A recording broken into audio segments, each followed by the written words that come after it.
ಇದು ಒಂದು ನಿಮ್ಮ ರಿಕ್ವೆಸ್ಟೆಡ್ ವಿಡಿಯೋ. ಹೆಗ್ಗಣ ಮತ್ತು ಇಲಿಗಳು ಜಾಸ್ತಿನೇ ಇದೆ, ಅದನ್ನು ಸಾಯಿಸೋದಕ್ಕೆ ಏನಾದರೂ ಒಂದು ಟಿಪ್ಸನ್ನು ತಿಳಿಸಿ ಅಂತ ಕೇಳಿದ್ರಿ. ಸೊ ಇಲ್ಲಿ ನೋಡ್ತಾ ಇದ್ದೀರಲ್ವಾ, ಈ ರೀತಿ ನಾನು ಒಂದು ಟೊಮೆಟೊನ ತಗೊಂಡಿದ್ದೀನಿ.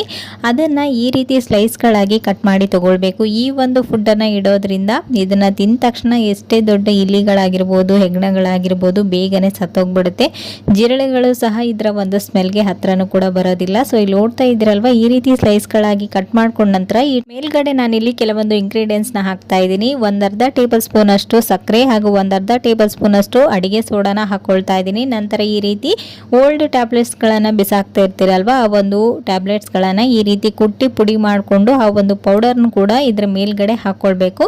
ನಂತರ ಇದಕ್ಕೆ ಒಂದು ಸ್ವಲ್ಪ ಸಾಲ್ಟನ್ನು ಹಾಕಿ, ಎಲ್ಲಿ ಇಲಿಗಳು ಜಾಸ್ತಿ ಬರ್ತಾ ಇರುತ್ತಲ್ವ, ಹೆಗ್ಣಗಳು ಬಿಲ ಎಲ್ಲ ತೋಡಿರ್ತಾವಲ್ವ, ಅಲ್ಲಿ ಈ ಒಂದು ಟೊಮೆಟೊ ಸ್ಲೈಸ್ಗಳನ್ನು ಇಡೋದ್ರಿಂದ ಅಲ್ಲಿ ಇರ್ತಕ್ಕಂಥ ಇಲಿಗಳಾಗಿರ್ಬೋದು, ಹೆಗ್ಣಗಳಾಗಿರ್ಬೋದು, ಇದರಲ್ಲಿ ಶುಗರ್ ಮತ್ತು ಟೊಮೆಟೊ ಹಾಕಿರೋದ್ರಿಂದ ಇದನ್ನು ಬೇಗನೆ ತಿಂದ್ಬಿಡುತ್ತೆ ಇಲಿಗಳು. ಸೊ ಅಲ್ಲಿ ನೀವು ಈ ಒಂದು ರೆಮಿಡಿನ ಟ್ರೈ ಮಾಡಬೇಕಾದ್ರೆ ನೀವು ಹುಷಾರಾಗಿ ಮಾಡ್ಕೊಳ್ಳಿ. ಇದರಲ್ಲಿ ಟ್ಯಾಬ್ಲೆಟ್ಗಳನ್ನು ಯೂಸ್ ಮಾಡಿದ್ದೀರಾ, ಹಾಗೆಯೇ ಇಲಿಗಳು ಸತ್ತು ಮತ್ತು ಹಿಟ್ಟಾಗಿರ್ಬೋದು, ನೀರಾಗಿರ್ಬೋದು ಬೀಳೋ ಚಾನ್ಸಸ್ ಇರುತ್ತೆ. ಸೊ ಈ ಟಿಪ್ಸನ್ನು ಟ್ರೈ ಮಾಡುವಾಗ ಸ್ವಲ್ಪ ಕೇರ್ಫುಲ್ಲಾಗಿ ಟ್ರೈ ಮಾಡಿ ನೋಡಿ, ಖಂಡಿತ ಯೂಸ್ಫುಲ್ ಆಗುತ್ತೆ. ಓಕೆನಾ?